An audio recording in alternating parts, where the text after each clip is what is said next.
Hello, everybody. This is Wendy Harrington with Tap This Group, where words to grow by is our thing, and hopefully businesses to grow as well. Today, I'm very excited. I have that we're doing the second episode in our series on higher profit revenue. And that is going to be with Sharon Galluzzo right here with me. Hi, Sharon. Hi.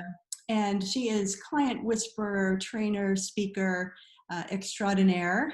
We're going to talk specifically on one aspect that she focuses on with clients and that she shared in a really clever book, which we'll touch on as well. And that topic is, what is your passion costing you? And since most of us in service businesses, or at least many of us, got started with a passion that we have, this was definitely a topic near and dear to my heart, and so I'm very excited. Welcome, Sharon. Thank you. I first met Sharon probably, I don't know, maybe somewhere around 2010 or something like that, maybe a little earlier, when she was just well known in all of the Raleigh area, I think, for home video studio. And so ever since then, you know, I've sort of watched her close and afar and watching how that business has thrived, and then moving on to doing her new life, which is very exciting. But, you know, just a little bit about why I wanted to do this interview series on higher profit revenue. You know, one of the things that, I don't know, Sharon, you may see this too. I work with a lot of people, obviously, you know, and my focus is on helping them identify the people to talk to, and then how to do a better job of nurture their relationships with customers over time, because it ends up being more profitable. But the focus that most of us hear about and what we maybe think about is often on just grow revenue, just, you know, bring more money in. But you know, I think one of the things that ends up being a trap a lot of times, particularly for service businesses, is you end up basically growing yourself a job. And that was maybe not what your intention was at the beginning, but it often happens because you are, you know, there are things that you love about your business and you want to focus on them. And in the book, which is just really awesome, we meet Maya Rat. The book is called Legendary Business: From Rats to Riches. And yeah, I could definitely identify with some aspects of Maya Rat. So here we'll talk about that a little bit further. But, you know, some of the people that I'm talking to in the interview series are focused on all different ways that you can get out of that trap. And so before we go further into it, I'll let Sharon tell a little bit about your story, how you got here, and maybe what your inspiration was for the book. Sure. Well, to start off, I help small business and franchise owners who started their businesses to be their own boss and have freedom, but now they're just working every waking hour, stressing out their families, and to top it off, they can't stand their new boss. So my clients, when they work with me, they get back control of their time, experienced increased revenue, and the freedom to promote their boss to CEO. So that is the thing that I focus on, is just exactly what you were just saying, Wendy, about you start with passion and then you build yourself a job. So how do you get out of that? How do you become the CEO so that you're flowing with your passion and running a business and not being lost and being trapped in that business? And I and so many other people need that every day. So yeah, the way I got started was through home video studio. We started our business in 2008 in the recession. We didn't realize it was a recession when we started our business, and we just were really excited to be in business. And the very first rat that we came across was Maya Rat, and I'll talk a little bit more details about Maya and how that relates directly to us. But that's where we started. And we took that business and grew it. It was a franchise business. And when we were at a training one time, and the franchise owner said, someone asked a question, and he said, well, this is the maximum you can probably expect to make in this business. And I cannot understand, I don't know what happened, but somehow I took that as a personal challenge. And I was like, oh no, that's not going to be my ceiling. And not only did we surpass that number, we almost doubled it. We changed the whole paradigm of what's possible in that franchise. So we were multiple six figures, award winning in our industry, in our community, very involved in the community. I love being involved and giving back. And then in 2018, we sold our business for a profit. I think that's important because when you go to sell a business, what we found, this is totally off topic, but when you go to sell your business, it's kind of crazy how that whole thing works. But we were able to do that. And one thing I did while I was in the franchise was I started mentoring, coaching, and training other franchise owners on how to do what we were doing and how to build their businesses. And the franchise owner actually came to me one day and he said, I want you to do a training at our next conference. And I was like, sure. I was thinking, expos, trade shows, that kind of thing. And I said, what do you want me to train on? And he said, I want you to teach other people how to take our plan and how you became so successful with that plan. And what I realized was that there is a whole missing segment of information whenever people buy franchises, and also when people start businesses because they're passionate about something. There's a whole gap that's in there that I somehow figured out. And so I was training other people on how to do that. So one of the things that I also focus on is franchise owners and how they can take those plans and expand them and actually build a foundation that they can soar. Instead of just because the concept is, well, if I buy a franchise, I could just open the doors, put my feet up, and their money will roll in. And it just doesn't work that way. Even though that's kind of what they sell you, and they sell you a franchise. So I come in and I help fill in those gaps. And I do that also with people who are building their own business because they don't have necessarily a place to start. They start with their passion. So I can help them fill in that information and build from there. That's excellent. And make sure you stay tuned because at the end, Sharon's going to have a special offer that will be very helpful to all of you, whether you're franchise or not. But, I think you're so right. A lot of people will seek out a franchise because they feel like it will provide them with all the missing pieces that, they may know this segment of it, or sometimes it's even a business they've never been in. And they feel like everything that's promised will do, the 99% of the heavy lifting, but you still always have to adapt it to you, your market, your situation, and your own experience, your own tendencies too, which is maybe a little bit of where that passion element comes in. In your case, you had knowledge of the video world and wanted to be able to grow that, but maybe that wasn't necessarily exactly the right place to be. So, right. So I guess, how did you end up discovering the problem with passion? So when we started our franchise, and I will say this is true for about probably, I'm going to make up a statistic because it's the majority, like 80% of people who buy a franchise, they know what they want to do before they buy the franchise, right? So we decided before we did all the research, we did everything, and we decided that where our money was going to be in making huge video productions. We were going to go into businesses, we were going to go in, and we were going to get tens of thousands of dollars for every single job that we did. That was what we were, that was it. We had it down. It was it. The plan was in place. We bought the franchise and we're all ready to go.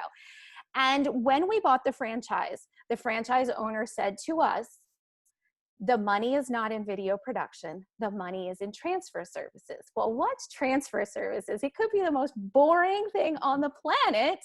It's taking people's videotape and film and slides and digitizing it. That was literally, and we're like, oh, that's just, that's not really what we want to do. We want to go out and so we started and we went out and we pitched jobs and we sought out jobs and we advertised for video production. And we just did all this stuff really focused on, we're going to be video production people. We're going to produce videos and it's going to be amazing. And it took us a year to realize that that's not where the money was in our business. The money was in transferring videotapes, in taking people's memories and preserving them. It Mhm. was a more emotional transaction. It was more about how we were serving the people. But because that's what was more popular, because there's a ton of video production people. The competition for video productions was huge. Mhm. The competition for transferring videotapes was very small. Mhm. So we started doing that. And the other thing that benefited us in the transfer as opposed to the video production is video production means you pack up your equipment, you go somewhere, you work for a number of hours, then you come back and you edit it, and then you put it together and give out a final product. And that actually is dollars for hours. Mhm. And the way that our franchise was set up, we could do more than one videotape at a time. We could do multiple videotapes, we could do audio, we could do slides, we could do all of those things at one time. So Mhm. being able to stack all of that work on top of each other got us out of the dollars for hours realm and put us into a more profitable position. Mhm. And I will say that every tech person that we brought in to help us at the studio when we started hiring staff, they were all about the technology, and they were like, oh, what? And they just, it was every single person. And I saw that in the franchise, that people were like, well, I just want to, make these movies. I want to do, and the money was following the plan in the franchise. And so that it took us an entire year. And one day we looked at each other and we said, Robert was right. We need to be focusing on this part of our business. So that was the inspiration for Maya Rat. And I didn't want to make it about videotapes, so I just made it a little bit more creative. Yeah, but it's a great example, in the book, which is definitely worth reading for anybody, because for all of us that are wearing multiple hats, it's really easy to get sucked into the day to day and not necessarily have that time to step back and look at where you may be just heading down a path that's not going to be profitable for you, or where you're forgetting to be consistent because for 2 weeks you got sucked into a big job, or whatever. These reminders are really important. Um, in the when you were working on basically that first year, what kinds of signs did you have, other than, I mean, maybe the big one was whether revenue was coming in, but were there other things that help you kind of identify, look, we may be actually barking up the wrong tree. We may be, putting too much time into something, or, what did you look at? Well, what we didn't look at was what our customers wanted. Mm. When they called us up, they weren't calling us up and saying, hey, I want you to come and shoot this video for my company. Some were, Mhm. but they were calling us up saying, can you take my videotape and put it on, at that time, a DVD? Mhm. What could you, can you, I found this thing, can you help me? I have this roll of film and I think my mother might be on it, and she passed away whenever I was very young and I don't even remember her, but if she's on this film, I could actually see her walking around, I mean, and these kinds of things where people were just calling. And let me tell you, it was kind of like being a bartender or a hairstylist, that people will tell you their stories.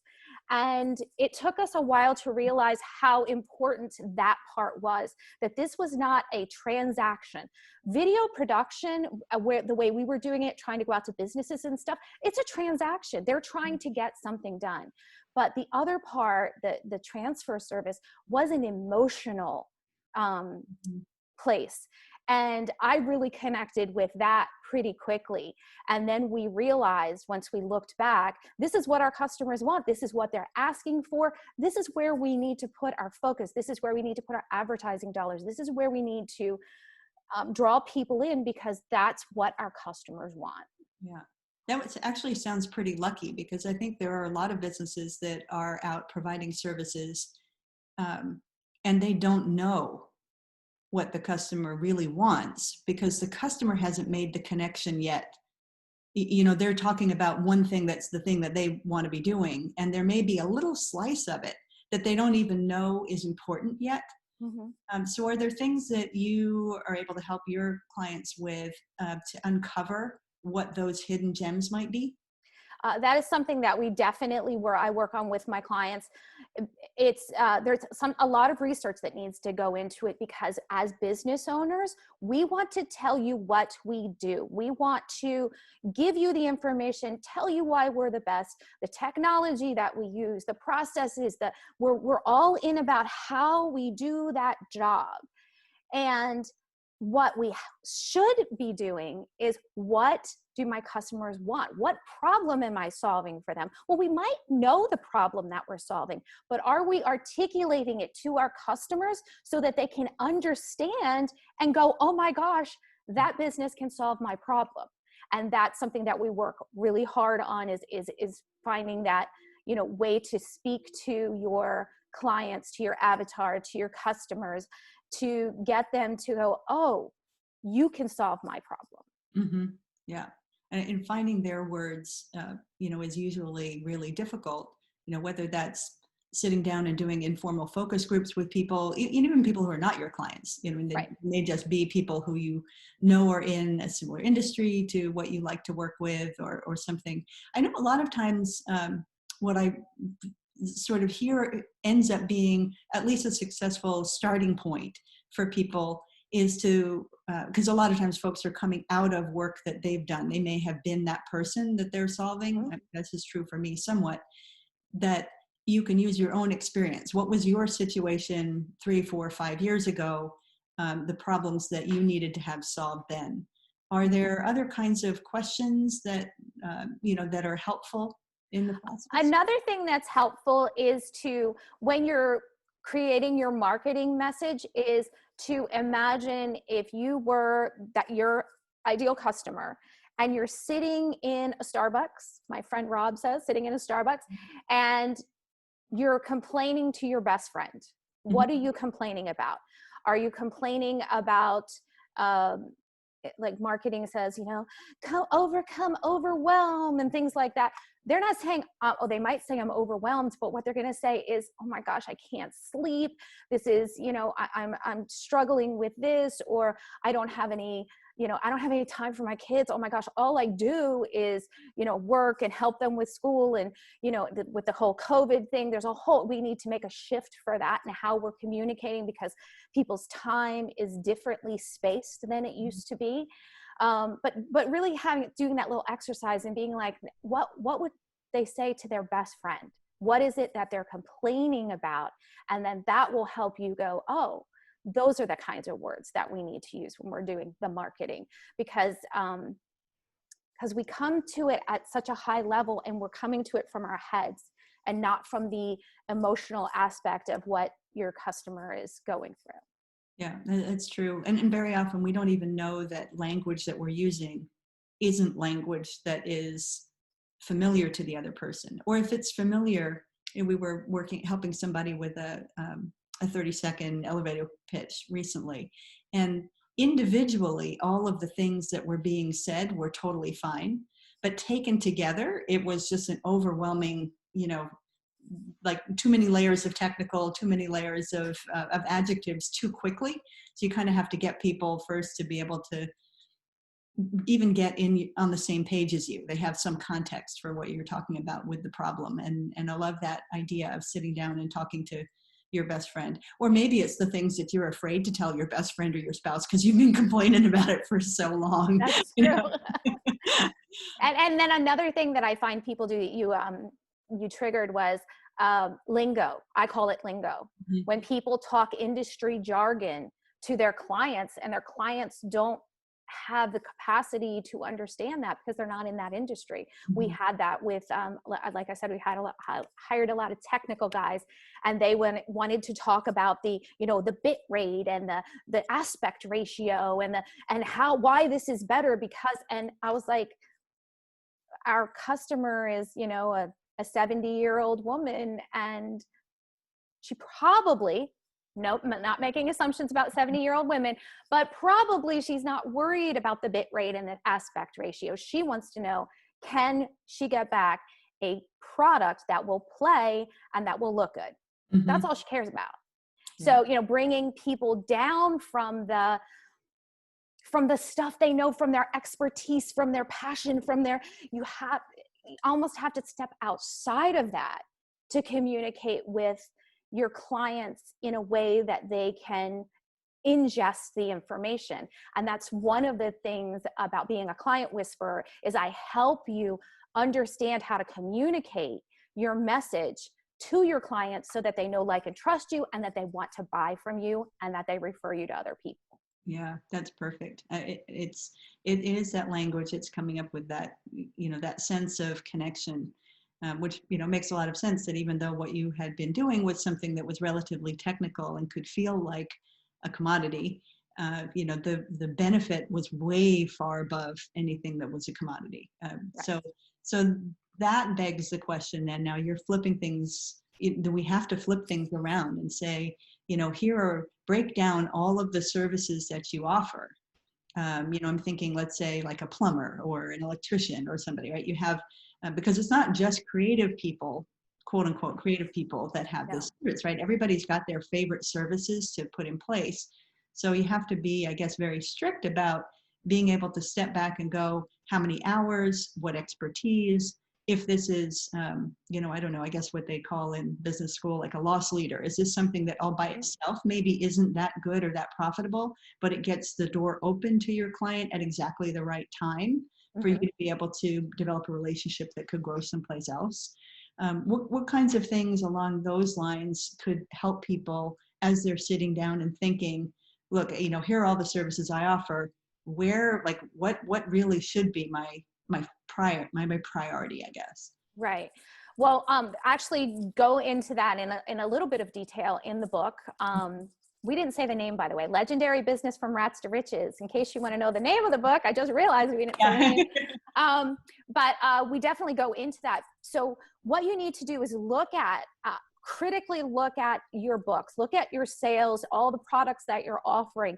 And number one, what is the most popular? And number two, where are you actually making a profit?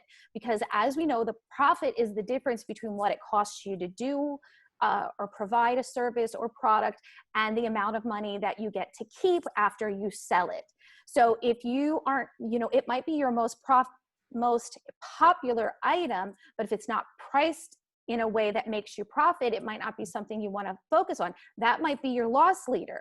But what you need to do is look at those things. Where's the most profit coming in? And that's one of the reasons why the videotapes, which weren't all that sexy, that was one of the reasons why it was great for our business, because the profit margin was very big. It was also a very popular item. So that fit both those criteria.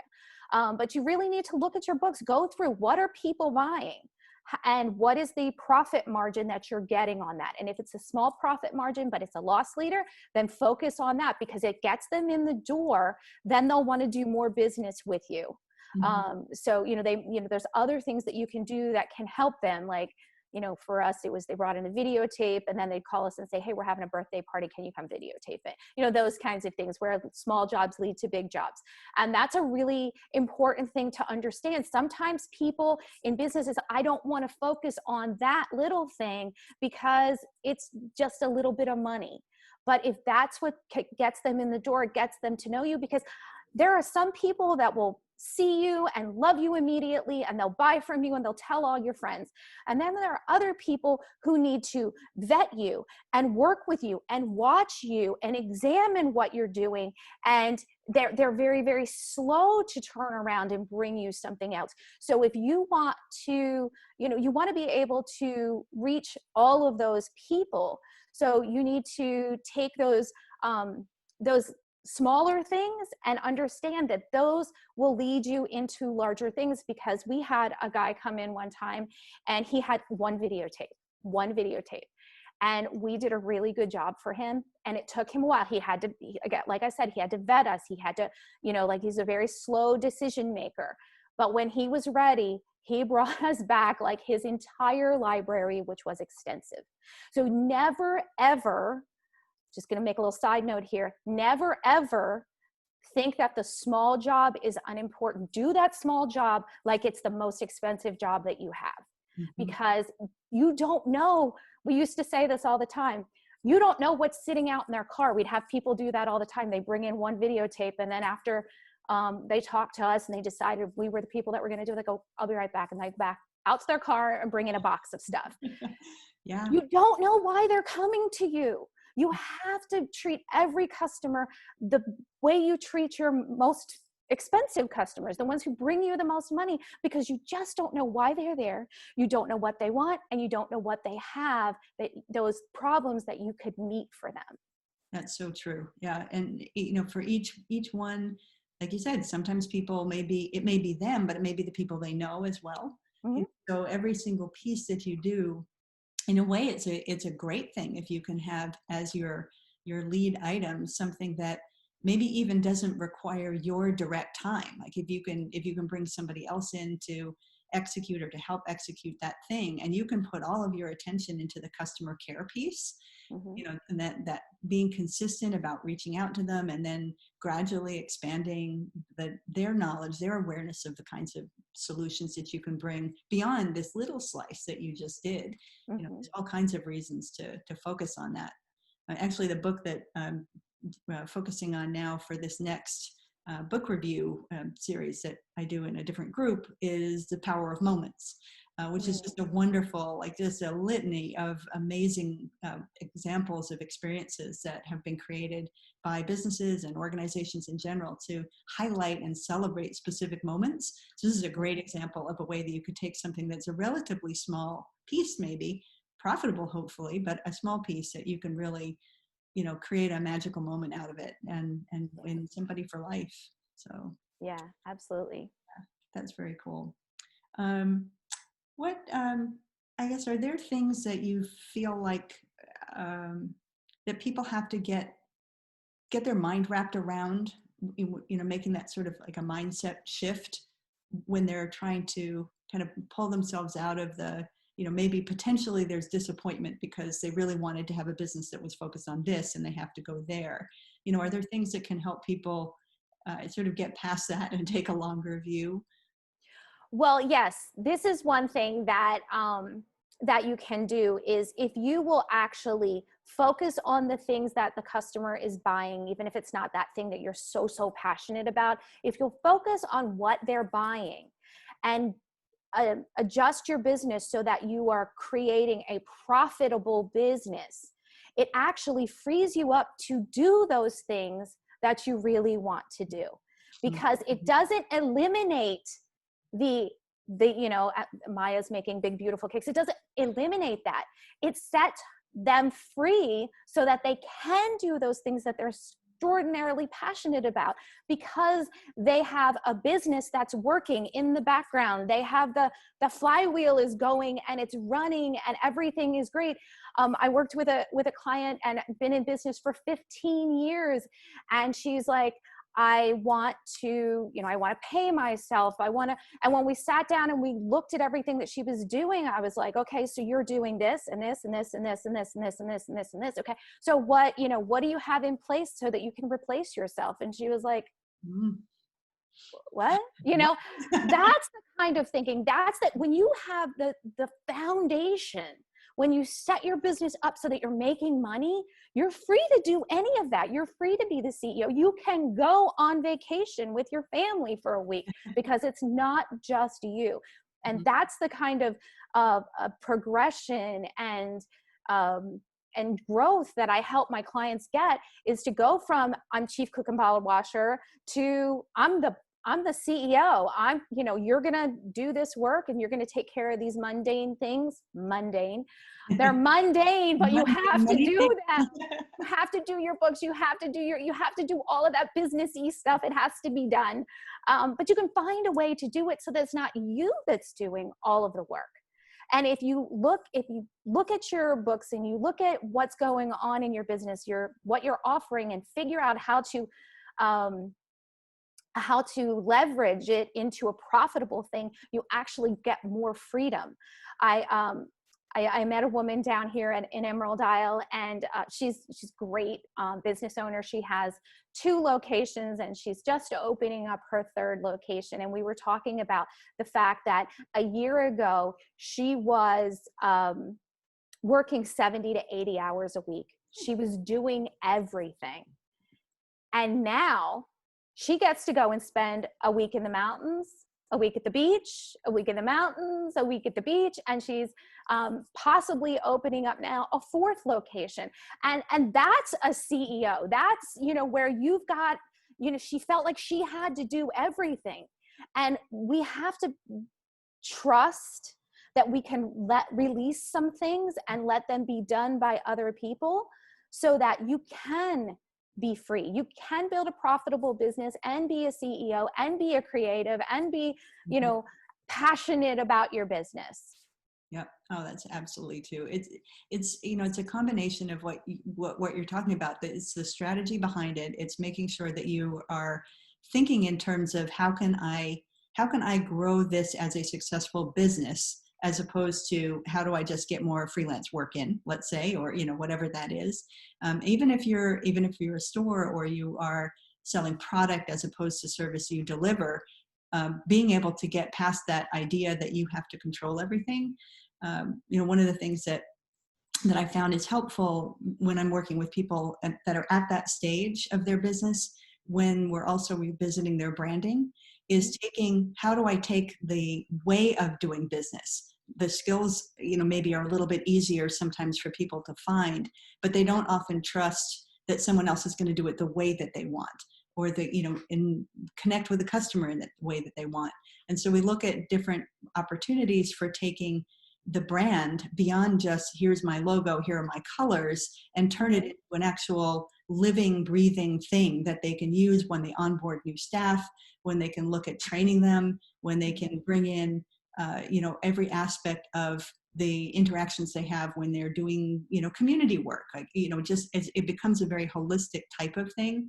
And that can help people feel that they really can step back, because they actually see everybody is pulling the oars in the same direction and helping the business grow. Right. So yeah, it's great to have someone like you that recognizes both of those things while helping them with the business strategy too.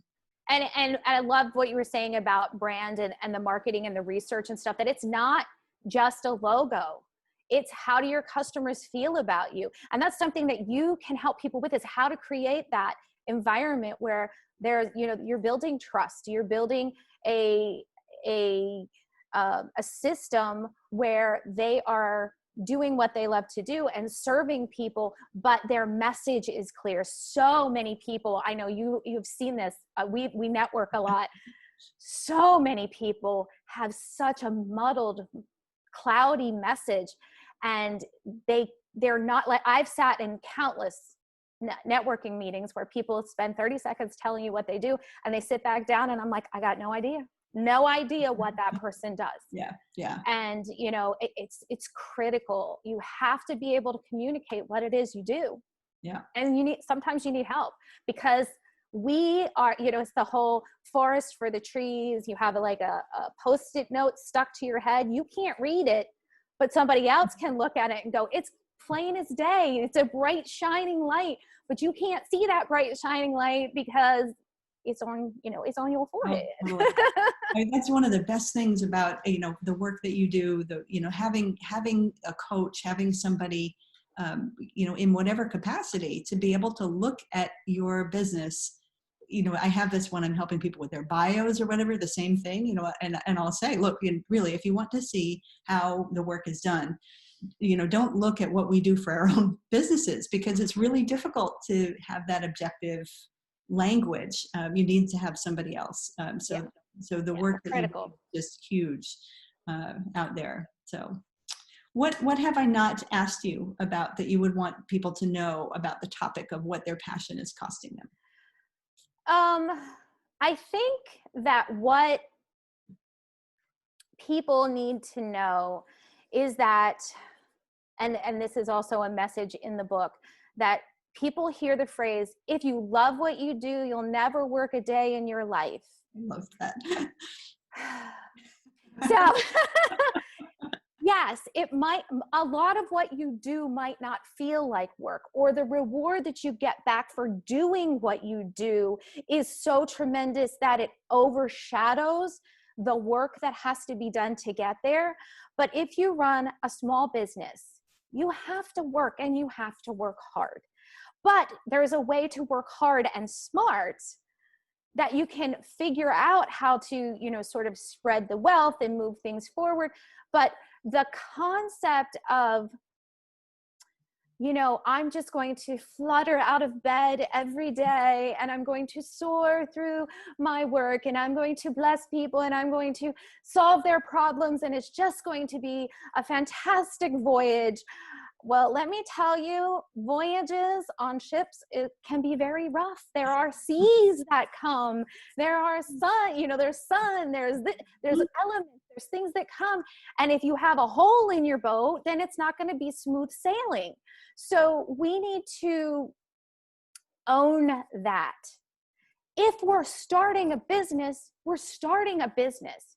And that means that there's stuff that has to be done that you might not float out of bed in the morning to do. For me, it was the payroll taxes every quarter. Uncle Sam was high up on that list. I know it. I'm really good with certain numbers, but I get a little anxious whenever the government is involved, and it's got to be perfect. And my perfectionism just will rear up during those times. And my husband will sometimes be like, okay, you're working on that? I'm going to leave. And actually, before we sold the business, I would tell my staff, I was like, okay, today's an admin day. I'm doing taxes. And they'd be like, oh, okay. And they would not bother me. They would walk around me. They would make sure I was focused and I could do what I needed to do. Because there's, that's part of being in business. There's going to be stuff that you don't like to do.